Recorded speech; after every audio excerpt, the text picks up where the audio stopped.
So best സ്റ്റഡീസിൽ നിങ്ങൾ prioritise ചെയ്യേണ്ട ചാപ്റ്റേഴ്സും അതിൽ ഇമ്പോർട്ടന്റ് ആയിട്ടുള്ള കുറച്ച് ടോപ്പിക്സുമാണ് നമ്മൾ ഈ ഒരു സെഷനിൽ ഡിസ്കസ് ചെയ്യാൻ പോകുന്നത്. അപ്പോൾ എനിക്ക് നിങ്ങളോട് ഒറ്റ കാര്യം പറയാനുള്ളൂ, direction is more important than speed. Okay, സ്പീഡിലല്ല കാര്യം, നമ്മൾ റൈറ്റ് ആയിട്ടുള്ള ഡിറക്ഷൻ ചൂസ് ചെയ്യുക എന്നുള്ളതിലാണ് കാര്യം. ഓക്കെ, അപ്പോൾ ഇവരുടെ രണ്ടുപേരെ നിങ്ങൾക്ക് കാണാൻ പറ്റും. ഒരാൾ എന്ത് ചെയ്യുന്നുണ്ട്, വളരെ ഫാസ്റ്റ് ആയിട്ട് റോങ് ഡിറക്ഷനിലേക്ക് ഭയങ്കര ആത്മാർത്ഥതയോടെ ഓടുന്നുണ്ട് അല്ലേ. എന്തെങ്കിലും യൂസ് ഉണ്ടോ? ഒരു യൂസും ഇല്ല. അദ്ദേഹം എത്തേണ്ടത് ഒരിക്കലും എത്താൻ പോകുന്നില്ല. പക്ഷേ ഇതാ മറ്റൊരാൾ റൈറ്റ് ഡിറക്ഷനിലേക്ക് മെല്ലെ പതുക്കെ ശ്രദ്ധയോടെ പോകുന്നുണ്ട് അല്ലേ. അപ്പൊ അയാൾ എന്താണ് ചെയ്യുന്നത്? സ്മാർട്ട് വർക്ക് ആണ് ചെയ്യുന്നത്. അപ്പൊ അദ്ദേഹത്തിന് എന്ത് ചെയ്യാൻ പറ്റും?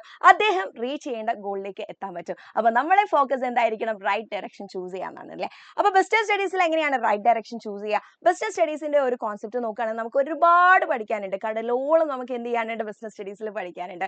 പക്ഷേ ഈ ചാപ്റ്റേഴ്സ് മൊത്തം പഠിക്കുക എന്ന് പറയുന്നത് ഒരിക്കലും പോസിബിൾ ആയില്ല. അഷ്വറൻസ് തരികയാണ്, ഒരിക്കലും നമുക്ക് കഴിയില്ല. പക്ഷെ നമ്മൾ എന്ത് ചെയ്യണം? നമ്മൾ റൈറ്റ് ആയിട്ടുള്ള ഡയറക്ഷൻ ചൂസ് ചെയ്യണം. അതായത് റൈറ്റ് ആയിട്ടുള്ള ടോപ്പിക്സ്, റൈറ്റ് ആയിട്ടുള്ള ചാപ്റ്റേഴ്സ് ഫസ്റ്റ് പ്രയോറിറ്റൈസ് ചെയ്തിട്ട് നമ്മൾ പഠിക്കാൻ തുടങ്ങുകയാണെങ്കിൽ ഉറപ്പിച്ചോ നിങ്ങൾക്ക് A+ ബിസിനസ് സ്റ്റഡീസിൽ ഉറപ്പായിട്ടും കിട്ടുന്നതാണ്. ഓക്കെ, അപ്പോൾ അതെങ്ങനെയാണെന്ന് നമുക്ക് നോക്കാം. അപ്പോൾ നമ്മൾ എന്താണ് ചെയ്യാൻ പോകുന്നത്? ഈ ബിസിനസ് സ്റ്റഡീസിലെ ഓരോ ചാപ്റ്റേഴ്സിന്റെയും വെയിറ്റേജ് ആണ് നമ്മൾ നോക്കുന്നത്. ഓക്കെ, അപ്പോൾ അത് നോക്കിയാൽ നമുക്ക് മനസ്സിലാക്കാം ഏത് ചാപ്റ്റർ ആണ് ഫസ്റ്റ് പ്രയോറിറ്റി കൊടുക്കുന്നത്, ഏത് ചാപ്റ്റർ കുറച്ച് പ്രയോറിറ്റൈസ് ചെയ്താൽ മതി എന്നുള്ള കാര്യങ്ങളൊക്കെ നമുക്ക് എളുപ്പത്തിൽ തന്നെ മനസ്സിലാക്കാൻ പറ്റുന്നതാണ്. ഓക്കെ, അപ്പോൾ കൂടുതൽ പ്രയോറിറ്റി ചെയ്യുന്ന ചാപ്റ്റേഴ്സ് നിങ്ങൾ എന്ത് ചെയ്യണം? ആദ്യത്തിൽ തന്നെ പഠിക്കാൻ വേണ്ടിയിട്ട് ശ്രദ്ധിക്കുക. ഓക്കെ, അത് വിചാരിച്ചിട്ട് ബാക്കിയുള്ള ചാപ്റ്റേഴ്സ് പഠിക്കേണ്ടതെന്നല്ല, ബാക്കിയുള്ള ചാപ്റ്റേഴ്സ് കൂടെ പഠിച്ചാലേ നമുക്ക് എന്ത് കിട്ടുള്ളൂ? A+ കിട്ടുള്ളൂ. അപ്പോൾ A+ ആണ് നമ്മുടെ ലക്ഷ്യം എന്ന് പറയുന്നത്. ഓക്കെ, അപ്പോൾ ഫസ്റ്റ് ചാപ്റ്റർ ഏതാണ്? നമുക്ക് ബിസിനസ്, ട്രേഡ് ആൻഡ് കൊമേഴ്സ് ആണ് അല്ലേ. അപ്പോൾ എല്ലാവർക്കും ഈ 2-3 ചാപ്റ്റേഴ്സ് എന്തായാലും അറിയിരിക്കും. കാരണം എന്താ വെച്ചാൽ നമ്മൾ +1 അഡ്മിഷൻ എടുത്തിട്ട് first impression is the best impression എന്നുള്ള രീതിയിൽ അടിപൊളിയായിട്ട് പഠിച്ച ചാപ്റ്റേഴ്സ് ആയിരിക്കും 1, 2, 3 ഒക്കെ അല്ലേ. അപ്പോൾ ഈ ഒരു ഫസ്റ്റ് ചാപ്റ്ററിൽ നിന്ന് വരുന്നത് 6 മാർക്കിനുള്ള ക്വസ്റ്റ്യൻസ് ആണ്. ഓക്കെ, 6 മാർക്കാണ് ഈ ചാപ്റ്ററിന്റെ വെയിറ്റേജ് എന്ന് പറയുന്നത്. അപ്പോൾ ഈ ചാപ്റ്ററിൽ നിന്ന് നമുക്ക് essay ടൈപ്പ് ക്വസ്റ്റ്യൻസ് ഒന്നും ഉണ്ടാവില്ല. ഓക്കെ, മോസ്റ്റ് പ്രോബബ്ലി ക്വസ്റ്റ്യൻസ് നമ്മുടെ ഇൻഡസ്ട്രി ആൻഡ് ഇറ്റ്സ് ടൈപ്സ്, അതേപോലെ റിസ്ക്. ഓക്കെ, റിസ്കിനെ കുറിച്ചൊക്കെ ഒരുപാട് ഈ ചാപ്റ്ററിൽ പറയുന്നുണ്ടല്ലോ. അപ്പോൾ ഈ റിസ്ക് ബേസ് ചെയ്തിട്ടുള്ള കുറച്ച് ക്വസ്റ്റ്യൻസ്, അതേപോലെ ഫാക്ടേഴ്സ് ഫോർ സ്റ്റാർട്ടിംഗ് ബിസിനസ്, ഈ കാര്യങ്ങളൊക്കെ ആയിരിക്കും ഈ ചാപ്റ്ററിൽ നമ്മൾ കൂടുതലായിട്ട് ഫോക്കസ് ചെയ്യേണ്ടത്. ഇനി അടുത്ത ചാപ്റ്റർ വളരെ ഇമ്പോർട്ടന്റ് ആയിട്ടുള്ള ഏറ്റവും കൂടുതൽ വെയിറ്റേജ് ബിസിനസ് സ്റ്റഡീസിലുള്ള ചാപ്റ്റർ ആണ് ഏത്? ഫോംസ് ഓഫ് ബിസിനസ് ഓർഗനൈസേഷൻ എന്ന് പറഞ്ഞത്. അപ്പോൾ തുടക്കത്തിലുള്ള ചാപ്റ്റർ ആയതുകൊണ്ട് കൂടുതൽ പേരും പഠിച്ചിട്ടുണ്ടാവുമെന്ന് വിശ്വസിക്കുന്നു. അപ്പോൾ പഠിക്കാത്തവർ പേടിക്കണം, നമ്മുടെ ലൈവ്സ് ഒക്കെ വാച്ച് ചെയ്താൽ നിങ്ങൾക്ക് എന്താണ് കോൺസെപ്റ്റ്, എന്താണ് കാര്യങ്ങൾ എന്നുള്ളത് ക്ലിയർ ആയിട്ട് മനസ്സിലാവുന്നതാണ്. അപ്പോൾ 12 മാർക്ക് വരെ ഈ ചാപ്റ്ററിൽ നിന്ന് നമുക്ക് ക്വസ്റ്റ്യൻസ് പ്രതീക്ഷിക്കാം. ഇതിൽ നിന്ന് നിങ്ങൾക്ക് ഒരു essay ടൈപ്പ് ക്വസ്റ്റ്യനും ഉണ്ടാവും. essay ക്വസ്റ്റ്യനും നിങ്ങൾക്ക് എക്സ്പെക്ട് ചെയ്യാൻ പറ്റുന്നതാണ്. ഇനി അടുത്ത മൂന്നാമത്തെ ചാപ്റ്റർ ആണ് ഇത് private, public and global enterprises എന്ന് പറയുന്നത്. അതിൽ 6 മാർക്കിനുള്ള ചോദ്യമാണ്. മേ ബി ഒരു 4 മാർക്കിന്റെ ക്വസ്റ്റ്യനും ഒരു 2 മാർക്കിന്റെ ക്വസ്റ്റ്യനും ഒക്കെ ആയിരിക്കും ചോദിക്കുന്നത്, അല്ലെങ്കിൽ 1 മാർക്കിന്റെ ക്വസ്റ്റ്യനും 3 മാർക്കിന്റെ ക്വസ്റ്റ്യൻ, അങ്ങനെയൊക്കെ ചോദിക്കാൻ നമുക്ക് ഈ ഒരു ചാപ്റ്ററിൽ നിന്ന് ചാൻസസ് ഉണ്ട്. ഓക്കെ, അപ്പോൾ ഇതിൽ ഡിലീറ്റഡ് ആയിട്ടുള്ള പോർഷൻസ് ഒക്കെ ഉണ്ട്, അതും കയറി ആവശ്യത്തിൽ പഠിക്കാൻ നിൽക്കേണ്ട, അതൊക്കെ ഒഴിവാക്കി വിടുക കേട്ടോ. അതേപോലെ ബിസിനസ് ക്യാരക്ടറിസ്റ്റിക്സ്, പിന്നെ ഫീച്ചേഴ്സ് ഓഫ് പബ്ലിക് എന്റർപ്രൈസസ് അല്ലേ, അതൊക്കെ നമ്മൾ പഠിച്ചിട്ടുണ്ട്. അതിനെക്കുറിച്ചൊക്കെ ക്വസ്റ്റ്യൻസ് ഈ ചാപ്റ്ററിൽ നിന്ന് നമുക്ക് എക്സ്പെക്ട് ചെയ്യാൻ പറ്റുന്നതാണ്. ഇനി അടുത്തൊരു ഇമ്പോർട്ടന്റ് ചാപ്റ്റർ ആണ് ഏത്?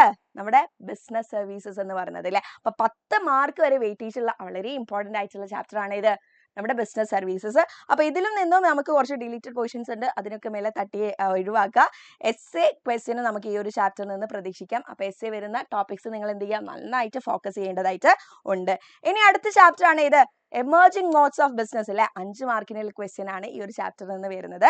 ഇനി അടുത്തതാണ് ഫോർമേഷൻ ഓഫ് എ കമ്പനി എന്ന് പറയുന്നത്. അപ്പോൾ ഫോർമേഷൻ ഓഫ് എ കമ്പനിയിൽ നമുക്ക് 6 മാർക്കിനാണ് വെയിറ്റേജ് കാണിക്കുന്നത് അല്ലേ. അപ്പോൾ 6 മാർക്ക് വരെയുള്ള ക്വസ്റ്റ്യൻസ് ഈ ചാപ്റ്ററിൽ നിന്ന് നിങ്ങൾ എന്ത് ചെയ്യാൻ പഠിക്കേണ്ടതാണ്. ഇനി അടുത്ത മറ്റൊരു ഈസി ചാപ്റ്റർ ആണ് ഇത് social responsibilities of business and business ethics. വളരെ ഈസി ആയിട്ട് പെട്ടെന്ന് പഠിക്കാൻ പറ്റുന്ന ഒരു സിമ്പിൾ ചാപ്റ്റർ ആണ് ഇത്, social responsibilities of business and it's ethics എന്ന് പറയുന്നത്.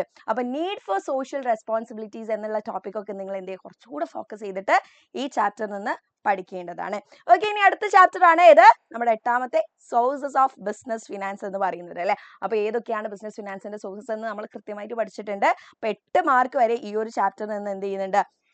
നമുക്ക് ക്വസ്റ്റ്യൻസ് പ്രതീക്ഷിക്കാൻ പറ്റുന്നതാണ്. ചിലപ്പോൾ മിസ് ചെയ്യുന്നതായിരിക്കും ഈ ചാപ്റ്ററിൽ നിന്നും ചോദിക്കാൻ ചാൻസ് ഉള്ളത്. ഇനി വളരെ സിമ്പിൾ വലിയ ടൈം ഒന്നും കൊടുക്കാതെ ഈസി ആയിട്ട് നമുക്ക് 1-2 മണിക്കൂർ കൊണ്ട് പഠിക്കാൻ പറ്റുന്ന വളരെ സിമ്പിൾ ആയിട്ടുള്ള ഒരു ചാപ്റ്റർ ആണ് ഏത്? നമ്മുടെ MSME ആൻഡ് ബിസിനസ് ഓൺട്രപ്രണർഷിപ്പ് എന്ന് പറയുന്നത്. വെറും 4 മാർക്കിനാണ് ഈ ചാപ്റ്ററിൽ നിന്ന് ക്വസ്റ്റ്യൻ ചോദിക്കുന്നത്. അതുകൊണ്ട് നിങ്ങൾ തലകുത്തി ഈ ചാപ്റ്ററിൽ ഇൻവെസ്റ്റ് ചെയ്യാൻ നിൽക്കേണ്ട. പക്ഷേ എന്താണ് ഈ ചാപ്റ്ററിൽ ക്വസ്റ്റ്യൻസ് ചോദിക്കാൻ ചാൻസ് എന്ന് മനസ്സിലാക്കിയിട്ട് നിങ്ങൾ എന്ത് ചെയ്യുക, ചുരുങ്ങിയ സമയം കൊണ്ട് തന്നെ പഠിക്കുക. അത്രയേ ഉള്ളൂ, അത്ര മാത്രമേ ഉള്ളൂ കേട്ടോ ഈ ചാപ്റ്ററിൽ നിങ്ങൾ ഇൻവെസ്റ്റ് ചെയ്യേണ്ട ടൈം എന്ന് പറയുന്നത്. ഇനി അടുത്ത ഇമ്പോർട്ടൻറ്റ് ചാപ്റ്ററും ഏറ്റവും ഈസി ആയിട്ട് നിങ്ങൾക്ക് മാർക്ക് സ്കോർ ചെയ്യാൻ പറ്റുന്നതും വളരെ ലെങ്തി ആയിട്ടുള്ള ചാപ്റ്ററാണ് ഇന്റേണൽ ട്രേഡ് എന്ന് പറയുന്നത്. 10 മാർക്കാണ് വെയിറ്റേജ് തന്നിരിക്കുന്നത്. പക്ഷെ നിങ്ങൾക്ക് ഈസി ആയിട്ട് 10 മാർക്ക് കിട്ടുന്ന ഒരു ചാപ്റ്ററാണ് ഇത്, ഇന്റേണൽ ട്രേഡ്. അതെന്തുകൊണ്ടാണെന്ന് വെച്ചാൽ ഇന്റേണൽ ട്രേഡിൽ നമ്മുടെ ചുറ്റുവട്ടത്തുള്ള കാര്യങ്ങൾ മാത്രമേ പറയുന്നുള്ളൂ. കുറച്ചൊരു കോൺസെപ്റ്റ് ക്ലാരിറ്റി നിങ്ങൾക്ക് ഉണ്ടെങ്കിൽ ബാക്കിയൊക്കെ നിങ്ങൾക്ക് തന്നെ എഴുതാനും നിങ്ങൾക്ക് തന്നെ നിങ്ങളുടെ ഐഡിയാസ് യൂസ് ചെയ്തിട്ട് എഴുതാൻ പറ്റുന്ന ഒരു ചാപ്റ്ററാണ് ഇത്, ഇന്റേണൽ ട്രേഡ് എന്ന് പറയുന്നത്. ഇനി അവസാനത്തെ എല്ലാവരും ടഫ് എന്ന് പറയുന്ന മറ്റൊരു ചാപ്റ്റർ ആണ് ഇത്, ഇന്റർനാഷണൽ ബിസിനസ് എന്ന് പറയുന്നത്. അപ്പോൾ ഇതിന് 5 മാർക്കാണ് വെയിറ്റേജ് തന്നത്. നമ്മുടെ ഇമ്പോർട്ട് പ്രൊസീജിയർ, എക്സ്പോർട്ട് പ്രൊസീജിയർ ഒക്കെ ഈ ചാപ്റ്ററിലാണ് പറയുന്നത്. അപ്പോൾ ബിൽ ഓഫ് ലാഡിംഗ് പോലെയുള്ള കുറച്ച് ടേംസ് ഒക്കെ നമ്മൾ പഠിച്ചിട്ടുണ്ടല്ലോ. അപ്പോൾ ഇതൊക്കെ ആയിരിക്കും ഈ ചാപ്റ്ററിൽ നിന്ന് കൂടുതലായിട്ട് ചോദിക്കാൻ ചാൻസ്. 2 മാർക്കിന്റെ ക്വസ്റ്റ്യൻ അല്ലെങ്കിൽ 5 മാർക്കിന്റെ ക്വസ്റ്റ്യൻ ഒക്കെ നമുക്ക് ഈ ഒരു ചാപ്റ്ററിൽ നിന്ന് എക്സ്പെക്ട് ചെയ്യാൻ പറ്റുന്നതാണ്. അതേപോലെ തന്നെ നമ്മുടെ മെയിൻ ആയിട്ടുള്ള ഇമ്പോർട്ട് എക്സ്പോർട്ട് പ്രൊസീജിയേഴ്സിന്റെ കുറച്ച് സ്റ്റേജസ് അല്ലെങ്കിൽ ഫസ്റ്റ് പ്രൊസീജിയേഴ്സ് ഏതാണെന്ന് ഒരു 5-6 എണ്ണം ഒക്കെ നിങ്ങൾ എന്ത് ചെയ്യുക, പഠിച്ചു വെക്കുക. Okay then yes, okay set ആണ്. അപ്പൊ നമുക്കറിയാം നമ്മുടെ ക്വസ്റ്റ്യൻ പേപ്പർ പാറ്റേൺ എന്ന് പറയുന്നത് എങ്ങനെയാണ്, പല മാർക്സിന് ചോദ്യങ്ങൾ ചോദിക്കുന്നുണ്ട് അല്ലേ. 1 മാർക്കിന്റെ ചോദ്യങ്ങൾ നമുക്ക് കാണാൻ പറ്റുന്നുണ്ട്, പിന്നെ 2 മാർക്കിൻ്റെത്, 3, 4, 5, 8 മാർക്കിനൊക്കെ നമുക്ക് കഴിഞ്ഞ ക്വസ്റ്റ്യൻ പേപ്പേഴ്സ് നോക്കുകയാണെങ്കിൽ നമുക്ക് മനസ്സിലാക്കാം ഇത്രയും മാർക്സിനൊക്കെ നമുക്ക് ചോദ്യങ്ങൾ കാണാൻ പറ്റും. അപ്പോൾ 1 മാർക്കിന്റെ സമയത്ത് 1 മാർക്കിന്റെ ക്വസ്റ്റ്യൻസ് ഒക്കെ വരുന്ന സമയത്ത് നിങ്ങൾ തല കുത്തി ചിന്തിക്കാൻ നിൽക്കേണ്ട, നിങ്ങൾക്ക് പെട്ടെന്ന് കിട്ടുന്ന ആൻസേഴ്സ് എഴുതിയിട്ട് ബാക്കിയുള്ള സ്പേസ് അവിടെ ഒഴിവാക്കിയിട്ട് എന്ത് ചെയ്യുക, ബാക്കിയുള്ള ആൻസേഴ്സ് എഴുതാൻ വേണ്ടി പോവുക. 1 മാർക്കിന്റെ ക്വസ്റ്റ്യന് നിങ്ങൾ മാക്സിമം ഒരു ഷീറ്റിൽ തന്നെ എഴുതാൻ വേണ്ടിയിട്ട് ശ്രമിക്കുക. അല്ലാതെ അവിടെ ഇവിടെ എഴുതിയാൽ ടീച്ചേഴ്സ് പെട്ടെന്ന് ശ്രദ്ധിക്കാതാവുകയും നിങ്ങളുടെ മാർക്ക് അവിടെ നഷ്ടപ്പെടുകയും ചെയ്യുന്നുണ്ട് കേട്ടോ.